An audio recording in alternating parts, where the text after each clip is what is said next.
સહકારી ક્ષેત્રે નામના ધરાવતી અંદાજે 12,000 કરોડ રૂપિયાના ટર્નઓવર ધરાવતી સુમુલ ડેરીની ચૂંટણીને લઈ રાજકારણ ગરમાયું હોય તેમ કોંગ્રેસે આક્ષેપ કર્યો છે. ચૂંટણી પ્રક્રિયામાં દબાણની રાજનીતિ થઈ રહી છે. કોંગ્રેસના નેતા તુષાર ચૌધરીએ જણાવ્યું છે કે ફોર્મ ચકાસણી પૂર્ણ થયા બાદ કોંગ્રેસ પોતાના તમામ ઉમેદવારોને અજ્ઞાત સ્થળે લઈ જશે. દક્ષિણ ગુજરાતની સૌથી મોટી સહકારી સુમુલ ડેરીની ચૂંટણીને લઈ રાજકીય ખેંચતાણ તેજ બની છે. કોંગ્રેસના નેતા તુષાર ચૌધરીએ આક્ષેપ કર્યા છે કે ઉમેદવારો પર દબાણ લાવવા માટે શામ દામ દંડ અને ભેદની નીતિ અપનાવવામાં આવી રહી છે. તેમણે દાવો કર્યો કે ઉમરવાડા બેઠકના કોંગ્રેસ ઉમેદવારના દરખાસ્ત કરનાર વ્યક્તિ છેલ્લા 3 દિવસથી ગુમ છે. તેનું અપહરણ કરાયું હોવાની આશંકા છે. તેમના જણાવ્યા મુજબ ઉમેદવારનું ફોર્મ રદ કરાવવા માટે દરખાસ્ત કરનારને ગુમ કરાવવામાં આવ્યો છે.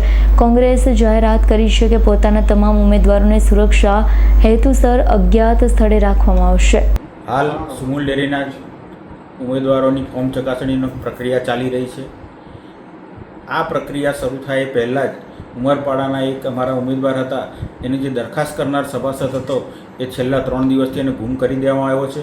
ક્યાં એનું અપહરણ કરવામાં આવ્યું છે કે બંધક બનાવવામાં આવ્યો છે એ કહેવું મુશ્કેલ છે, પણ એના પરિવારજનોના પણ સંપર્કમાં નથી. એટલે ભારતીય જનતા પાર્ટી આ રીતે ધાક ધમકી ડરાવીને બિનહરીફ કરાવવાના પેતરા રચી રહી હોય એવું અમને લાગી રહ્યું છે. એટલે અમે પણ નક્કી કર્યું છે કે અમે આ લડતમાં જરૂર લાગશે તો પોલીસ ફરિયાદ પણ કરીશું, હાઈકોર્ટ સુધી પણ જઈશું ને અમારા ઉમેદવારને આ લોકો ડરાવી ધમકાવીને અપહરણ ના કરે એના માટે સલામત સ્થળે પણ અમે આજે ખસેડવાનું વિચારી રહ્યા છીએ.